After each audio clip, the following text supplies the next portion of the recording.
Saudara, permasalahan polusi plastik dan sampah laut membutuhkan tindak lanjut dari pemerintah dan masyarakat. Lalu solusi terbaik apa yang harus dilakukan agar dapat menekan laju penyebarannya? Berikut liputan selengkapnya untuk Anda.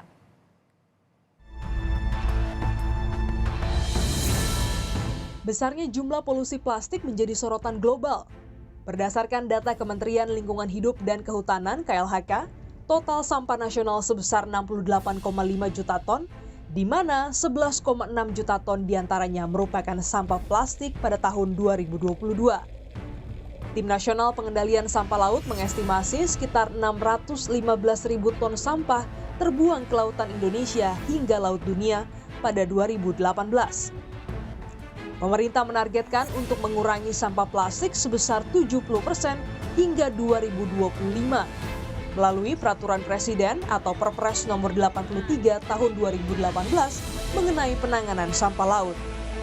Dengan strategi Gerakan Nasional Peningkatan Kesadaran Para Pemangku Kepentingan, pengelolaan sampah yang bersumber dari darat, penanggulangan sampah mencakup mekanisme pendanaan, penguatan kelembagaan pengawasan, dan penegakan hukum, penelitian, dan pengembangan.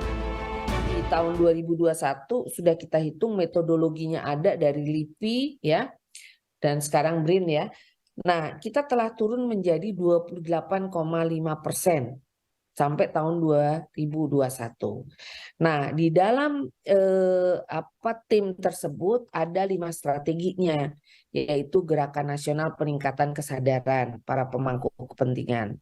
Kemudian kedua, pengelolaan sampah bersumber dari darat. Memang kalau kita bicara sampah laut, 80% itu adalah sampah darat.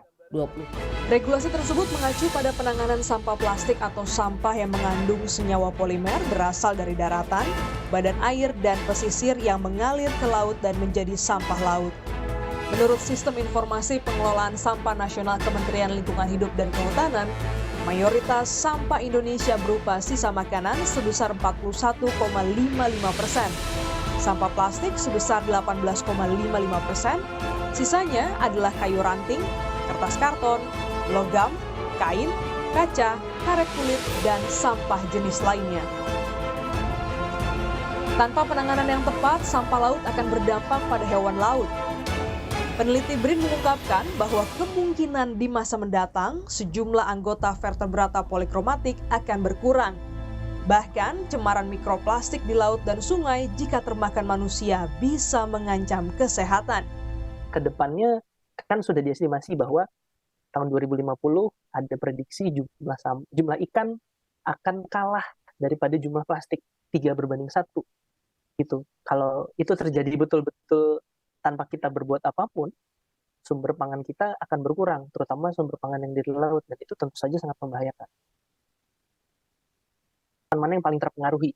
Bukan ke arah sumber ya, karena kan memang ketika mikroplastik atau plastik ini sudah terbuang ke lingkungan, dia akan secara langsung ataupun tidak langsung terbawa oleh arus, terbawa oleh angin, yang akhirnya berputar kemana.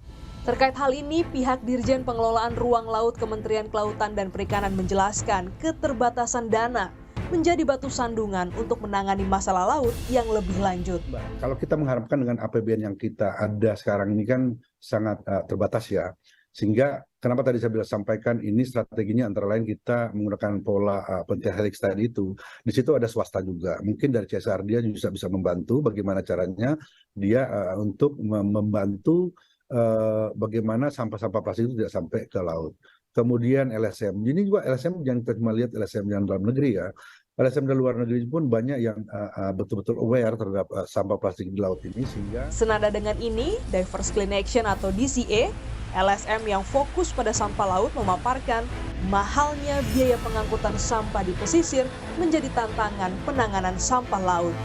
DCA mencoba untuk gimana sih supaya mengurangilah beban biaya itu nganter-nganter sampah mahal banget ke Bantar Gebang gitu. Kalau bisa ya sampahnya udah terpilah di pulau, jadi yang organik bisa dikompos di sana dan ngurangin beban tonase yang nyampe ke darat. Gitu-gitu. Menjaga lingkungan dari kontaminasi sampah merupakan tanggung jawab moral bagi setiap orang.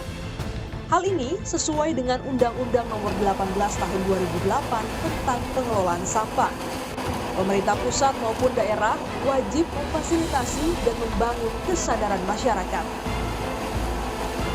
Pengamat sosial UI menilai perlu dibangun kesadaran yang tinggi pada masyarakat agar polusi plastik dapat ditanggulangi tanpa menunggu peran aktif dari pemerintah.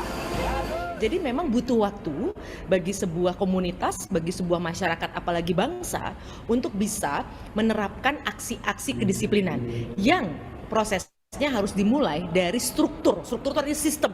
Baru kemudian akan terbentuklah kultur, gitu ya.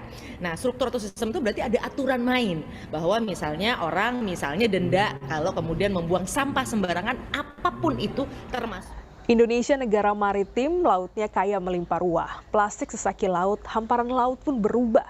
Pahit nanti jala tak lagi menjaring ikan kala kapal singgah.